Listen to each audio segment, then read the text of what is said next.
आज की वीडियो के अंदर हम porter and Lawler model of motivation को डिस्कस करेंगे कि ये मॉडल क्या है, इसकी अजम्पशंस क्या हैं, इसके एलिमेंट्स क्या हैं, ये मॉडल कैसे काम करता है और इसकी इम्प्लीकेशंस क्या हैं। Porter and Lawler model of motivation को 1968 के अंदर लायमन पोर्टर और एडवर्ड लॉयर ने प्रेजेंट किया। इसी वजह से इसे porter and Lawler model of motivation का नाम देते हैं। ये मॉडल बेसिकली एक्सटेंशन है वी रूम्स की एक्सपेक्टेंसी थ्योरी ऑफ मोटिवेशन का, जिसे 1964 के अंदर वी रूम्स ने प्रेजेंट किया। और इस मॉडल के अंदर क्या हुआ कि लायमन पोर्टर और एडवर्ड लॉयर ने क्या किया कि जो वी रूम्स की एक्सपेक्टेंसी थ्योरी की जो शॉर्ट कमिंग्स थी, जो उसके अंदर कमी रह गई थी, उसको पूरा करने के लिए क्या किया कि इस थ्योरी के अंदर कुछ वेरिएबल्स को ऐड किया, जैसे जॉब सेटिस्फैक्शन है, रोल परसेप्शन है, एबिलिटी एंड ट्रेड्स है, रिवार्ड प्रोबेबिलिटी है, परसीव्ड एक्विटेबल रिवॉर्ड्स है। तो अगर हम वी रूम्स की एक्सपेक्टेंसी थ्योरी ऑफ मोटिवेशन के अंदर इन वेरिएबल्स को ऐड कर दें तो इससे जो मॉडल बनता है ना, उसे कहते हैं porter and Lawler model of motivation. तो ये बेसिकली वी रूम्स की एक्सपेक्टेंसी थ्योरी ऑफ मोटिवेशन की एक्सटेंशन है। इसीलिए इस मॉडल को स्टडी करने से पहले, इसको समझने से पहले आई वुड रेकमेंड कि आप पहले वी रूम्स की एक्सपेक्टेंसी थ्योरी ऑफ मोटिवेशन को समझ लें, और उसका लिंक मैं डिस्क्रिप्शन में डाल देता हूं कि वो थ्योरी क्या है और कैसे काम करती है। जब उसकी अंडरस्टैंडिंग डेवलप हो जाएगी तो फिर ये मॉडल बेसिकली उसी की कंटिन्यूएशन है, उसी की एक्सटेंशन है, तो इस मॉडल को समझना भी आसान हो जाएगा। अब हम इस मॉडल पे फर्दर बात करते हैं कि इस मॉडल की ना कुछ अजम्पशंस थी। तो बेसिकली इसमें 4 इंपॉर्टेंट अजम्पशंस थी और इन्हीं अजम्पशन के ऊपर ये मॉडल बनाया गया। उसमें पहली अजम्पशन ये है कि behaviour of an individual is dependent on individual factors and environmental factors, कि किसी भी इंडिविजुअल का जो बिहेवियर होता है ना, वो 2 फैक्टर से इन्फ्लुएंस होता है। एक को कहते हैं इंडिविजुअल फैक्टर और दूसरे को कहते हैं इन्वायरमेंटल फैक्टर। इंडिविजुअल फैक्टर के अंदर क्या चीज़ें आती हैं, इसमें किसी इंडिविजुअल की पर्सनालिटी आती है, उसकी थिंकिंग आती है, उसकी स्किल है, उसकी परसेप्शन है, उसका एटीट्यूड है, उसकी एजुकेशन है। जबकि जो इन्वायरमेंटल फैक्टर्स हैं ना, इसके अंदर आपकी जो ऑर्गेनाइजेशन है उसकी पॉलिसीज़ आती हैं, प्रैक्टिसेस आती हैं, उसकी स्ट्रैटेजीज़ आती हैं, पावर आती है, पॉलिटिक्स आती है, ऑर्गेनाइजेशन का कल्चर आता है, ऑर्गेनाइजेशन का स्ट्रक्चर आता है, जो कि किसी इंडिविजुअल के बिहेवियर को इन्फ्लुएंस करता है। तो फर्स्ट अजम्पशन के अंदर क्या हुआ कि जो इंडिविजुअल का बिहेवियर होता है ना, वो 2 चीज़ों से इन्फ्लुएंस होता है, इंडिविजुअल फैक्टर से और इन्वायरमेंटल फैक्टर से। जो सेकंड अजम्पशन है इस मॉडल की, वो ये है कि individuals are considered as rational in nature who makes conscious decision about their behaviour inside the organisation, कि कोई भी इंडिविजुअल जो ऑर्गेनाइजेशन के अंदर काम करते हैं ना, उनकी नेचर रैशनल होती है कि वो अपने बिहेवियर के हवाले से डिसीजन करते हुए बहुत कॉन्शियस होते हैं। उनकी जो बिहेवियर की डिसीजन मेकिंग होती है ना, वो बहुत कॉन्शियस होती है, वो बहुत सोच समझ के डिसीजन मेकिंग करते हैं कि उनको ऑर्गेनाइजेशन के अंदर किस तरह का बिहेवियर रखना है।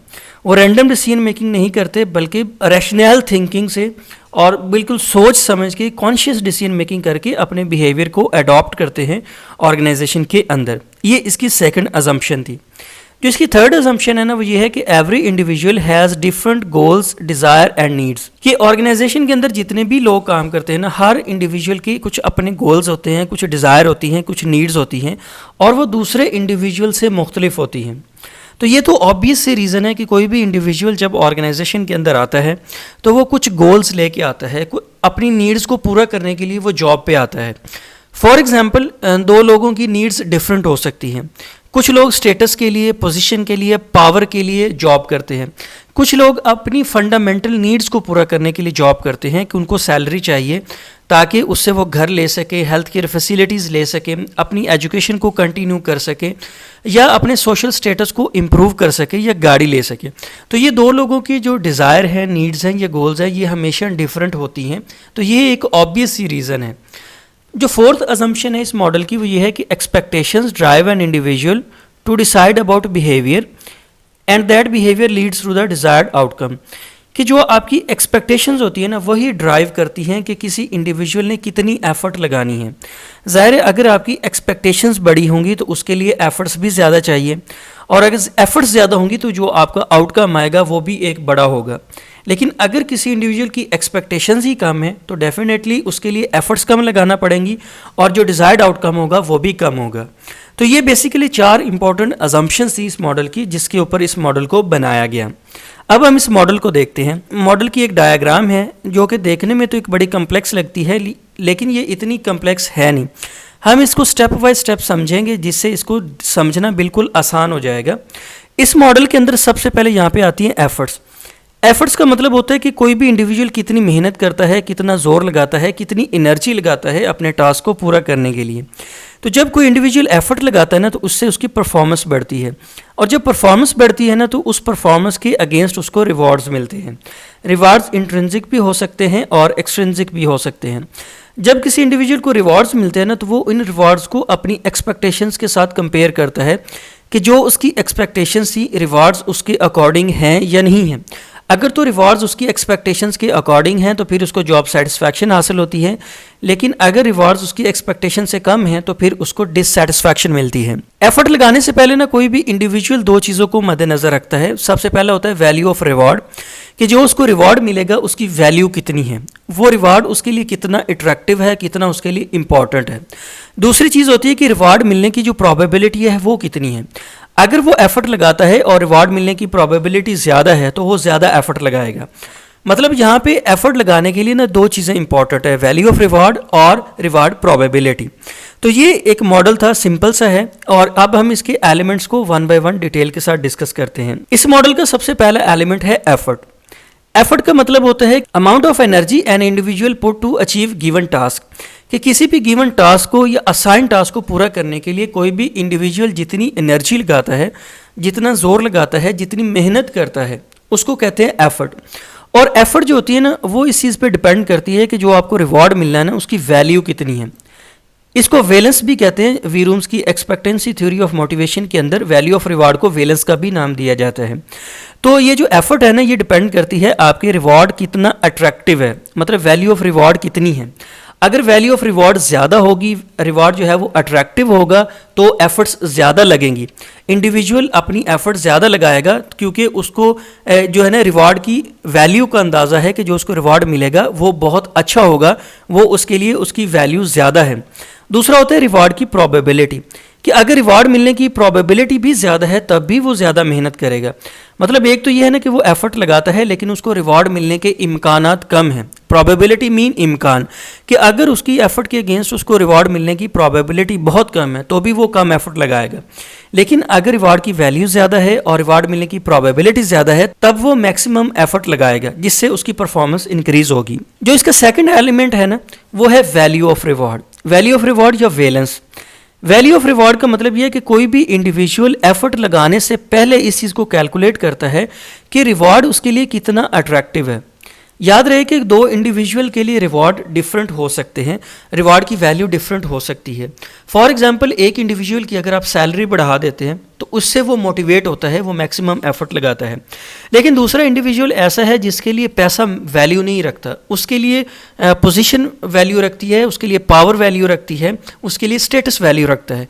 तो उसको आपको प्रमोशन देना पड़ेगी, उसका जो सोशल स्टेटस है उसको अपग्रेड करना पड़ेगा, और जो दूसरा इंडिविजुअल है उसके लिए मॉनिटरी बेनिफिट्स इंपॉर्टेंट है। तो इसलिए जो वैल्यू ऑफ रिवॉर्ड है ना ये डिपेंड करता है किसी भी इंडिविजुअल की नीड्स के ऊपर, उसके गोल्स के ऊपर और उसकी डिज़ायर के ऊपर। जो नेक्स्ट एलिमेंट है ना वो है परसीव्ड एफर्ट रिवॉर्ड प्रोबेबिलिटी, कि एफर्ट्स लगाने से पहले ना कोई भी इंडिविजुअल इस चीज़ को कैलकुलेट करता है कि उसको एग्जैक्टली कितनी एफर्ट लगानी है ताकि उसकी परफॉर्मेंस एक ऑप्टिमम लेवल पे आ सके, एक डिज़ायर्ड लेवल पे आ सके। और जब उसकी परफॉर्मेंस एक डिज़ायर्ड लेवल को अचीव कर लेती है तो तभी उसे रिवॉर्ड्स मिलते हैं। तो मतलब क्या हुआ कि लेवल ऑफ एफर्ट को कैलकुलेट करने के लिए आपकी दो चीज़ें इंपॉर्टेंट होती हैं, एक वैल्यू ऑफ रिवॉर्ड और दूसरा रिवॉर्ड मिलने की प्रोबेबिलिटी। अगर ये दोनों चीज़ें ज़्यादा हैं, मतलब जो रिवॉर्ड की वैल्यू है वो भी आपके लिए ज़्यादा है और रिवॉर्ड मिलने के इम्कानात भी ज़्यादा हैं, तो तभी आपका लेवल ऑफ एफर्ट भी ज़्यादा होगा। और जब आपका लेवल ऑफ एफर्ट ज़्यादा होगा तो आपकी परफॉर्मेंस बढ़ेगी और उस परफॉर्मेंस के अगेंस्ट आपको रिवॉर्ड्स मिलेंगे। जो नेक्स्ट एलिमेंट है इस मॉडल का वो है रिवॉर्ड्स, कि जब किसी इंडिविजुअल की परफॉर्मेंस एक ऑप्टिमम लेवल या डिज़ायर्ड लेवल को अचीव कर लेती है तो उसके बाद उसको उसकी अचीवमेंट के अगेंस्ट रिवॉर्ड्स मिलते हैं। और रिवॉर्ड्स जो होते हैं ना ये दो तरह के होते हैं, इंट्रिंसिक रिवॉर्ड्स और एक्सट्रिंसिक रिवॉर्ड्स। तो इन रिवॉर्ड्स पर बात करने से पहले देखते हैं कि वर्ड रिवॉर्ड का मीनिंग क्या है। Reward is defined as anything an individual received against his और her achievement is called reward, कि किसी इंडिविजुअल की अचीवमेंट के बाद जो कुछ उसे मिलता है उसकी कंपनी की तरफ से, उसकी ऑर्गेनाइजेशन की तरफ से, उसको रिवॉर्ड का नाम देते हैं। और रिवॉर्ड दो तरह के होते हैं, एक को कहते हैं एक्सट्रिंसिक, दूसरे को कहते हैं इंट्रिंसिक। एक्सट्रिंसिक रिवॉर्ड्स वो रिवॉर्ड्स होते हैं जो किसी इंडिविजुअल को बाहर से मिलते हैं, जैसे कि उसके फाइनेंशियल रिवॉर्ड्स हैं, उसकी रिकग्निशन है, परफॉर्मेंस अप्रेजल है, एप्रिसिएशन है, सैलरी है, बोनस है, कमीशन है, पेंशन है, किड्स एजुकेशन है, हेल्थ केयर फैसिलिटीज़ है, फ्री ट्रांसपोर्टेशन है, फ्री इलेक्ट्रिसिटी है। तो ये सारी चीज़ें हैं जो कि किसी इंडिविजुअल को एक्सटर्नली मिलती हैं, तो इसे कहते हैं एक्सट्रिंसिक रिवॉर्ड्स।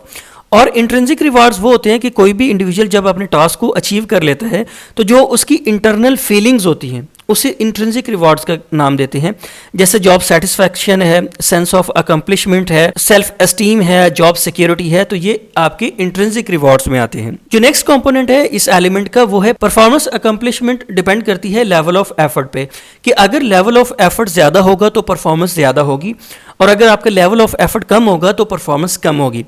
लेकिन एफर्ट और परफॉर्मेंस को दो चीज़ें मॉडरेट करती हैं या कंट्रोल करती हैं, एक को कहते हैं एबिलिटी एंड ट्रेड्स, दूसरे को कहते हैं रोल परसेप्शन। एफर्ट्स लगाने से पहले किसी इंडिविजुअल के अंदर रिक्वायर्ड एबिलिटीज़ या ट्रेड्स का होना ज़रूरी है, कि उसके पास रिक्वायर्ड स्किल, नॉलेज, एक्सपीरियंस या एजुकेशन होना बहुत ज़रूरी है। क्योंकि अगर किसी इंडिविजुअल के पास रिक्वायर्ड एबिलिटीज़ ही नहीं है तो वो कैसे एफर्ट लगाएगा। जो दूसरी चीज़ है वो है रोल परसेप्शन, कि किसी इंडिविजुअल का रोल भी बहुत इंपॉर्टेंट होना ज़रूरी है, क्योंकि अगर किसी इंडिविजुअल का रोल इंपॉर्टेंट नहीं होगा और वो ये परसीव करता है कि उसका रोल इंपॉर्टेंट नहीं है, तब भी वो कम एफर्ट लगाएगा। मतलब एफर्ट्स और परफॉर्मेंस को दो चीज़ें कंट्रोल करती हैं, एक किसी इंडिविजुअल की एबिलिटीज़ और दूसरा उसका रोल परसेप्शन। जो नेक्स्ट कंपोनेंट या एलिमेंट है इस मॉडल का वो है परसीव्ड इक्विटेबल रिवॉर्ड्स, कि किसी भी इंडिविजुअल को जब रिवॉर्ड्स मिलते हैं ना तो वो उन रिवार्ड्स को अपनी एक्सपेक्टेशंस के साथ कंपेयर करता है कि उसकी एक्सपेक्टेशंस क्या थी और उसको कितने रिवार्ड्स मिले। अगर तो वो रिवार्ड्स उसको अपनी एक्सपेक्टेशंस के अकॉर्डिंग मिलते हैं या उससे ज़्यादा मिलते हैं तो उसके अंदर जॉब सेटिस्फैक्शन डेवलप होती है, और अगर उसको रिवार्ड्स उसकी एक्सपेक्टेशन से कम मिलते हैं तो उसके अंदर डिससेटिस्फैक्शन डेवलप होती है। तो ये तो मॉडल था porter and Lawler model of motivation. अब हम इसकी इम्प्लीकेशंस को देखते हैं। इसकी पहली इम्प्लीकेशन ये है कि ये मैनेजर्स को हेल्प करता है कि वो किसी इंडिविजुअल की एबिलिटीज़ को और उसकी ट्रेड्स को असेस कर सके उनको जॉब असाइन करने से पहले। बिकॉज जॉब असाइन करने से पहले वो ये देखता है कि जॉब की रिक्वायरमेंट्स क्या है और किसी इंडिविजुअल की एबिलिटीज़ क्या है। अगर तो जॉब रिक्वायरमेंट्स और इंडिविजुअल की एबिलिटीज़ मैच करती हैं तभी ही उस इंडिविजुअल को उस जॉब पे प्लेस किया जाता है या उसकी पोस्टिंग की जाती है। तो इसके अंदर right man for right job का कॉन्सेप्ट आ जाता है कि ये पोर्टर एंड लॉयर मॉडल आपको हेल्प करता है to place right man on right job at right time. जो सेकंड इसकी इम्प्लीकेशन है ना कि मैनेजर्स क्या कर सकते हैं कि वो किसी इंडिविजुअल को उसकी रोल एंड रिस्पॉन्सिबिलिटीज़ को ईजीली एक्सप्लेन कर सकते हैं कि किस इंडिविजुअल ने क्या काम करना है, उसने कितनी एफर्ट लगानी है और परफॉर्मेंस एक्सपेक्टेशंस क्या हैं। और अगर कोई इंडिविजुअल अपनी परफॉर्मेंस एक्सपेक्टेशंस को अचीव कर लेता है तो उसको कौन से रिवॉर्ड्स मिलेंगे। तो यहाँ पे आप रोल एंड रिस्पॉन्सिबिलिटीज़ को परफॉर्मेंस के साथ एसोसिएट कर सकते हैं कि जब कोई इंडिविजुअल अपने रोल एंड रिस्पॉन्सिबिलिटी को पूरा करेगा तो उसको ये रिवॉर्ड मिलेंगे। जो नेक्स्ट इसकी इम्प्लीकेशन है ना वो ये है कि expected performance level from employ could be defined in advance, कि एम्प्लॉयज़ की जो परफॉर्मेंस लेवल है ना, जो एक्सपेक्टेड परफॉर्मेंस लेवल है उसको आप पहले से डिफाइन कर सकते हैं कि किस इंडिविजुअल की परफॉर्मेंस कितनी होनी चाहिए, उसकी परफॉर्मेंस का लेवल कितना होना चाहिए, और अगर वो इंडिविजुअल अपनी परफॉर्मेंस को अचीव कर लेता है तो उसको रिवॉर्ड्स मिलेंगे। मतलब आप पहले से ये चीज़ कम्युनिकेट कर सकते हैं, ये इंडिविजुअल्स को बता सकते हैं कि उनकी परफॉर्मेंस की एक्सपेक्टेशंस क्या है और उसके अकॉर्डिंग उनको कौन से रिवॉर्ड्स मिलेंगे। और जब कोई इंडिविजुअल अपने रिक्वायर्ड परफॉर्मेंस लेवल को अचीव कर लेता है तो फिर मैनेजमेंट की रिस्पॉन्सिबिलिटी होती है कि वो उनको अप्रोप्रिएट रिवॉर्ड्स दे ताकि इंडिविजुअल्स के अंदर मोटिवेशन डेवलप हो। और यही बेसिकली आपका ऑब्जेक्टिव होता है मैनेजमेंट का कि वो परफॉर्मेंस को रिवॉर्ड्स के साथ लिंक करते हैं, कि जब कोई भी इंडिविजुअल अपनी परफॉर्मेंस को अचीव कर लेता है, एक डिज़ायर्ड परफॉर्मेंस लेवल पे पहुंच जाता है, तो उसके अगेंस्ट उसको रिवॉर्ड्स मिलते हैं ताकि उस इंडिविजुअल के अंदर मोटिवेशन डेवलप हो, वो और एफर्ट लगाए और अपनी परफॉर्मेंस लेवल को और इंक्रीज करें। जो इसकी लास्ट इंप्लीकेशन है ना वो ये है कि make sure that rewards are attractive for individuals. ये बहुत इंपॉर्टेंट है कि हमने पहले भी देखा कि दो इंडिविजुअल के लिए रिवॉर्ड्स की वैल्यू डिफरेंट हो सकती है, किसी इंडिविजुअल के लिए एक चीज़ इंपॉर्टेंट होती है, किसी इंडिविजुअल के लिए दूसरी चीज़ इंपॉर्टेंट है। फॉर एग्जांपल किसी के लिए मॉनेटरी बेनिफिट्स बहुत इंपॉर्टेंट है कि आप उसकी सैलरी इंक्रीज़ कर दें, उसको बोनस दे दें, उसको कमीशन दे दें, और किसी के लिए प्रमोशन बहुत इंपॉर्टेंट है। तो आपको ये चीज़ डिसाइड करनी है कि कौन से इंडिविजुअल के अंदर कैसे जॉब सेटिस्फैक्शन डेवलप होती है, कैसे उसके लिए रिवॉर्ड अट्रैक्टिव हैं, उसकी नीड्स क्या हैं, उसकी डिज़ायर क्या है, उसके गोल्स क्या हैं। तो ये बेसिकली मॉडल था porter and Lawler model of motivation. I hope you understand my point. Thank you very much.